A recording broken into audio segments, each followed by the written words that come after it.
13 अगस्त 1972 पाकिस्तान के रावलपिंडी में मौजूद एक कड़ी सुरक्षा वाले प्रिजनर ऑफ वॉर यानी POW कैंप में वो रात इतिहास बनने वाली थी। यही वो कैंप था जहां 1971 के भारत पाकिस्तान युद्ध के बाद भारतीय वायुसेना के 12 पायलटों को बंदी बनाकर रखा गया था। कैंप की सुरक्षा इतनी सख्त थी कि कोई सोच भी नहीं सकता था कि यहां से कोई जिंदा बाहर निकल पाएगा। चारों तरफ ऊंची ऊंची दीवारें, दीवारों के ऊपर काटीले तार, हर जगह हथियारबंद पाकिस्तानी सैनिक। लेकिन इसी नामुमकिन जगह पर 3 ऐसे भारतीय पायलट मौजूद थे जिनके इरादे किसी दीवार, किसी तार और किसी बंदूक से डरने वाले नहीं थे। वो इस जेल से कुछ इस तरह भागे जिसे देख पाकिस्तानियों के होश उड़ गए। इस कहानी की शुरुआत होती है 3 दिसंबर 1971 से, जब भारत और पाकिस्तान के बीच जोरदार युद्ध चल रहा था। जमीन पर भारतीय सेना हर मोर्चे पर पाकिस्तान को पीछे धकेल रही थी, लेकिन आसमान में हालात उतने आसान नहीं थे। पाकिस्तान के जफरवाल शहर के पास बना एक ऊंचा वॉच टावर भारतीय वायुसेना के लिए बड़ी परेशानी बन चुका था। वहां से पाकिस्तानी सेना भारतीय मूवमेंट पर नजर रखती थी और कई बार भारतीय विमानों पर सटीक फायरिंग भी की जाती थी। इस वॉच टावर को तबाह करने की जिम्मेदारी दी गई भारतीय वायुसेना के जाबाज पायलट दिलीप पारुलकर को। दिलीप पारुलकर अपने साहस, अनुशासन और हिम्मत के लिए जाने जाते थे। उन्हें पता था कि मिशन आसान नहीं है, लेकिन देश के लिए यह जोखिम उठाना जरूरी था। 10 दिसंबर 1971 को दिलीप पारुलकर अपने सुखोई 7 फाइटर जेट के साथ मिशन पर निकले। जैसे ही वो वॉच टावर के पास पहुंचे, पाकिस्तान की एंटी एयरक्राफ्ट गनों ने जबरदस्त फायरिंग शुरू कर दी। गोलियां सीधे उनके जेट की तरफ आ रही थी। कुछ ही पलों में उनका विमान बुरी तरह डैमेज हो गया। हालात बिगड़ते देख पारुलकर ने बिना समय गवाए इजेक्ट किया। उनकी जान तो बच गई, लेकिन किस्मत ने उन्हें दुश्मन की जमीन पर उतार दिया। जमीन पर उतरते वक्त पारुलकर पहले से घायल थे। दर्द से जूझते हुए वो खुद को संभाल ही रहे थे कि आसपास के पाकिस्तानी आम लोग वहां जमा होने लगे। भीड़ दुश्मन चिल्लाने लगी। देखते ही देखते लोगों ने उन्हें पीटना शुरू कर दिया। उनका सामान छीन लिया गया। चोट, थकान और मारपीट की वजह से पारुलकर वहीं बेहोश हो गए। अगर थोड़ी भी देर हो जाती तो शायद भीड़ उन्हें जान से मार देती, लेकिन तभी पाकिस्तानी सैनिक वहां पहुंच गए। सैनिकों ने भीड़ को हटाया और कहा, यह जिंदा हमारे ज्यादा काम का है। इस तरह दिलीप पारुलकर को मौत के मुंह से निकालकर हिरासत में ले लिया गया। जब पारुलकर को होश आया तो उन्होंने खुद को एक अंधेरी, तंग और सीलन भरी कोठरी में बंद पाया। सामने एक पाकिस्तानी अधिकारी खड़ा था। उसने कागज और पेंसिल उनकी तरफ बढ़ाए और कहा, आदमपुर एयरबेस का नक्शा बनाओ। आदमपुर एयरबेस भारतीय वायुसेना का एक बेहद अहम ठिकाना था। पारुलकर ने तुरंत मना कर दिया। इसके बाद शुरू हुआ टॉर्चर का सिलसिला। आखिरकार भारी दबाव में आकर पारुलकर ने नक्शा बना दिया। पाकिस्तानी अधिकारी बहुत खुश हुआ, लेकिन कुछ देर बाद वो गुस्से में वापस लौटा। असल में पारुलकर ने आदमपुर एयरबेस का नहीं, बल्कि मुंबई एयरपोर्ट का नक्शा बना दिया था। गुस्से में अधिकारी ने सजा सुना दी। पूरी रात कोठरी के एक कोने में खड़े रहना होगा। एक गार्ड को आदेश दिया गया कि अगर पारुलकर बैठे तो तुरंत गोली मार दी जाए। पूरी रात पारुलकर खड़े रहे। शरीर जवाब दे रहा था, लेकिन गार्ड को उन पर तरस आ गया। उसने धीरे से कहा, सुबह तक बैठ जाओ, अगर कोई आएगा तो मैं खास दूंगा, तब तुम खड़े हो जाना। इसके बाद कई रातें पारुलकर ने उसी अंधेरी कोठरी में बिताई। लगातार टॉर्चर हुआ, लेकिन उन्होंने अपने मुंह से कुछ नहीं निकाला। आखिरकार पाकिस्तानी अधिकारी भी थक गए और कुछ दिनों बाद उन्हें बाकी भारतीय बंदियों के साथ एक ही कैंप में डाल दिया गया। यही था रावलपिंडी का POW कैंप, जहां भारतीय वायुसेना के 12 पायलट कैद थे। यहां पारुलकर को पता चला कि बाकी साथियों के साथ भी ऐसा ही बर्ताव हुआ था। सबने दर्द सहा था, लेकिन किसी का हौसला नहीं टूटा था। इस कैंप के इंचार्ज थे उस्मान हामिद। वो भारतीय पायलटों के साथ सम्मान से पेश आते थे। हालांकि कई पाकिस्तानी अधिकारियों को ये बात बिल्कुल पसंद नहीं थी। उसी उस्मान हामिद ने भारतीय पायलटों को एक कैसेट प्लेयर और एक एटलस दिया। शायद उन्हें अंदाजा भी नहीं था कि ये छोटी सी मदद आगे चलकर कितनी बड़ी कहानी लिखेगी। 25 दिसंबर 1971 को कैंप में खबर पहुंची, ढाका में पाकिस्तान ने सरेंडर कर दिया है। भारत युद्ध जीत चुका है। 93,000 पाकिस्तानी सैनिक भारत की कायद में थे। कैंप में खुशी की लहर दौड़ गई। सबको लगा कि अब जल्द ही वो घर लौटेंगे, लेकिन दिलीप पारुलकर का मन कुछ और कह रहा था। उन्हें पता था कि कैदियों की अदला बदली में लंबा वक्त लग सकता है।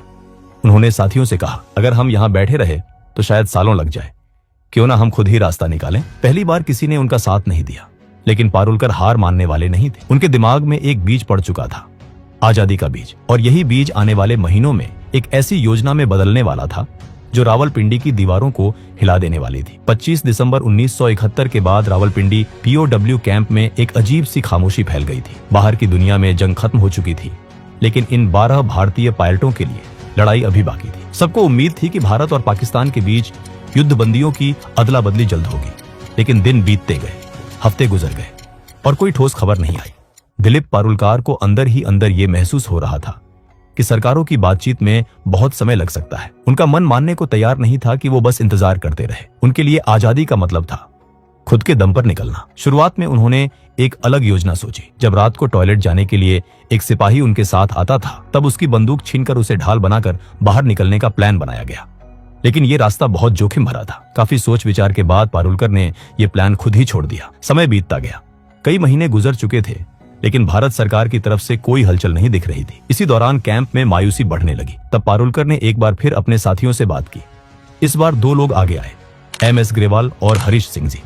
तीनों ने तय किया कि अगर किस्मत ने मौका दिया है तो वो उसका इस्तेमाल जरूर करेंगे। अब शुरू हुआ असली प्लान।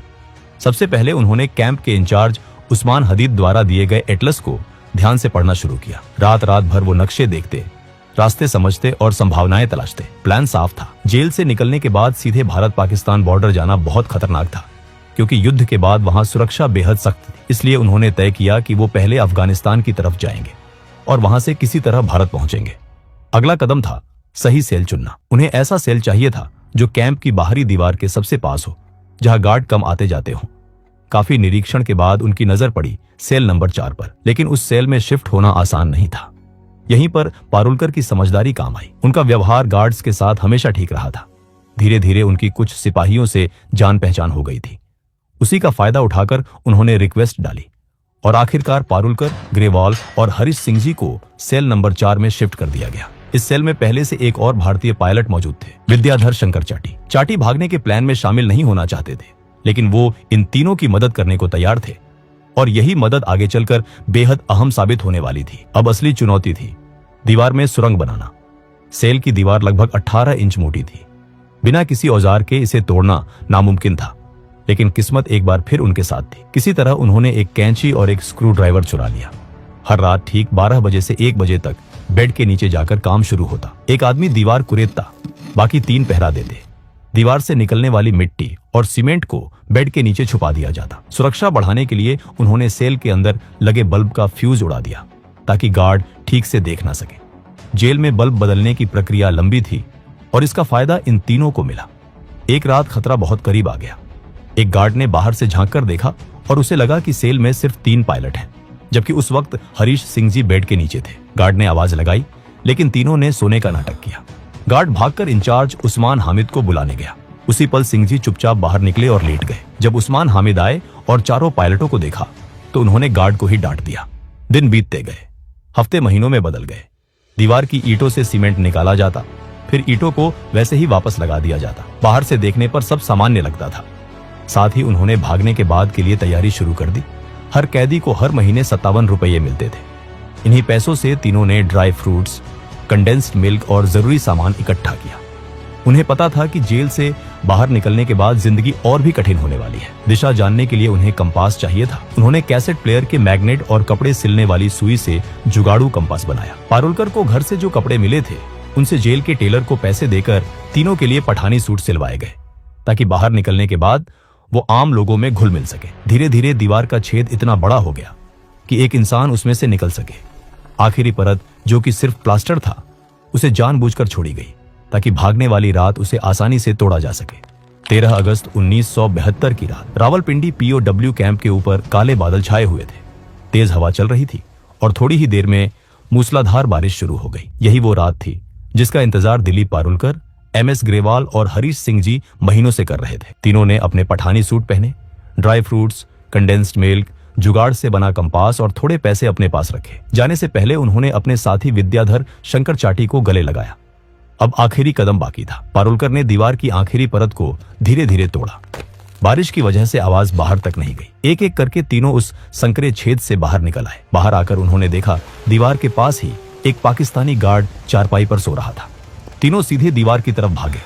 कुछ कपड़ों को बांधकर उन्होंने रस्सी बनाई, उसे ऊपर फेंका और दीवार के काटीले तारों के पार अटका दिया। पहले पारुलकर, फिर ग्रेवाल और आखिर में हरीश सिंह जी दीवार फांदकर दूसरी तरफ उतर गए। अब वो जेल से बाहर थे, लेकिन असली लड़ाई अब शुरू होने वाली थी।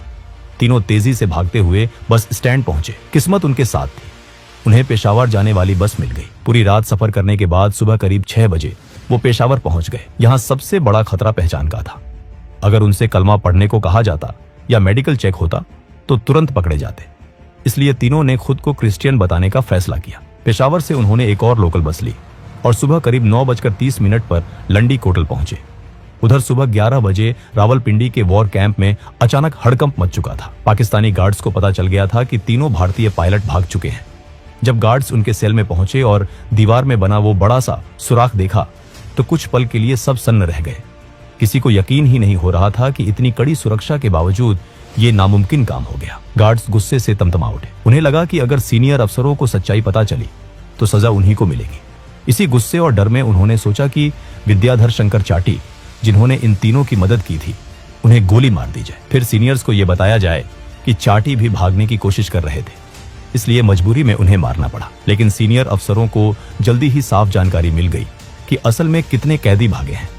इसी वजह से गार्ड्स चाटी को मारने की हिम्मत नहीं कर पाए। उधर जेल से दूर निकल चुके तीनों पायलटों के सामने अगली सबसे बड़ी चुनौती खड़ी थी। अब उन्हें अफगानिस्तान में दाखिल होने के लिए तोरखम बॉर्डर पार करना था, जो वहां से सिर्फ 5 किलोमीटर दूर था। दूरी कम थी, लेकिन सबसे बड़ी समस्या यह थी कि उन्हें रास्ता बिल्कुल नहीं पता था। उन्होंने अपने पास मौजूद एटलस में देखा कि तोरखम बॉर्डर के पास एक जगह दिखाई गई थी, लंडी खाना रेलवे स्टेशन। नक्शे के हिसाब से अगर वो वहां पहुंच जाते तो वहीं से होते हुए तोरखम बॉर्डर जाना आसान हो सकता था। लेकिन उन्हें यह नहीं पता था कि यह नक्शा बहुत पुराना था और लंडी खाना रेलवे स्टेशन 1932 में ही बंद हो चुका था। तीनों एक चाय की टपरी पर पहुंचे और वहां खड़े एक आदमी से पूछा, लंडी खाना कैसे जाए? ये सुनते ही आसपास के लोग उन्हें घूरने लगे। तभी एक आदमी आगे आया और सख्त लहजे में पूछा, तुम कौन हो, कहां से आ रहे हो और कहां जा रहे हो? पारुलकर ने जवाब दिया, हम पाकिस्तान एयरफोर्स के अफसर हैं, छुट्टी पर हैं और घूमने जा रहे हैं। दुर्भाग्य से वो आदमी तहसीलदार का क्लर्क था। उसे शक हो गया। उसने कहा, यहाँ इस नाम की कोई जगह नहीं है। भीड़ बढ़ने लगी। उस आदमी ने ताना मारा, तुम तीनों बंगाली हो ना, अफगानिस्तान भाग रहे हो? ग्रेवाल ने हंसते हुए कहा, क्या हम आपको बंगाली लगते हैं? लेकिन शक और गहरा गया। तीनों को पकड़कर तहसीलदार के पास ले जाया गया। वहां भी उन्होंने खुद को पाकिस्तानी एयरफोर्स अफसर बताया, लेकिन तहसीलदार ने भरोसा नहीं किया। आखिरी दाव खेलते हुए पारुलकर ने कहा, हमने अपने वतन के लिए खून पसीना बहाया है। अगर आपको भरोसा नहीं है तो पाकिस्तान एयरफोर्स के एडीसी उस्मान हामिद से बात करवा दीजिए। पारुलकर को लगा था कि इससे वो बच जाएंगे, लेकिन यही बात उनकी सबसे बड़ी गलती बन गई। तहसीलदार ने तुरंत उस्मान हामिद को फोन किया और दिलीप से बात करवाई। दिलीप को बात करनी ही पड़ी। इसी पल उस्मान हामिद को समझ आ गया कि तीनों वही भारतीय पायलट हैं जो रावलपिंडी कैंप से भागे हैं। उस्मान हामिद ने तहसीलदार से फोन पर कहा, ये हमारे लोग हैं, जब तक हमारे सिपाही वहां नहीं पहुंचते इन्हें सुरक्षित रखा जाए। कुछ घंटों बाद पाकिस्तानी सैनिक आए और तीनों को दोबारा रावलपिंडी ले जाया गया। उन्हें 30 दिन की सॉलिटरी कन्फाइनमेंट की सजा दी गई। इसके बाद सभी भारतीय पायलटों को रावलपिंडी से हटाकर फैसलाबाद की जेल भेज दिया गया, जहां 500 से ज्यादा भारतीय POWs रखे गए थे। इसी दौरान भारत और पाकिस्तान के बीच युद्ध बंदियों की अदला बदली पर बातचीत तेज हो गई। आखिरकार दिसंबर 1972 में पाकिस्तान के राष्ट्रपति जुल्फिकार अली भुट्टो ने सभी भारतीय युद्ध बंदियों को रिहा करने का ऐलान कर दिया। जब ये भारतीय जवान वागाह बॉर्डर से भारत लौटे तो वहां इंसानों का सैलाब उमड़ पड़ा। हजारों लोग तिरंगे लेकर खड़े थे। नारों की गूंज थी। सैनिकों की आंखों में आंसू और चेहरे पर गर्व था। ये कहानी सिर्फ एक जेल से भागने की नहीं थी, ये कहानी थी हौसले की। ये कहानी थी उस जज्बे की जो सलाखों के पीछे भी आजाद रहना जानता है। और रावलपिंडी की वो दीवारें आज भी शायद याद करती होंगी कि कभी 3 भारतीय पायलट उन्हें चकमा देकर निकल गए थे। दोस्तों, अगर वीडियो पसंद आया हो तो वीडियो को एक लाइक जरूर करें और चैनल को भी सब्सक्राइब जरूर करें। हम ऐसे ही वीडियो हर हफ्ते लाते रहेंगे। तब तक के लिए जय हिंद।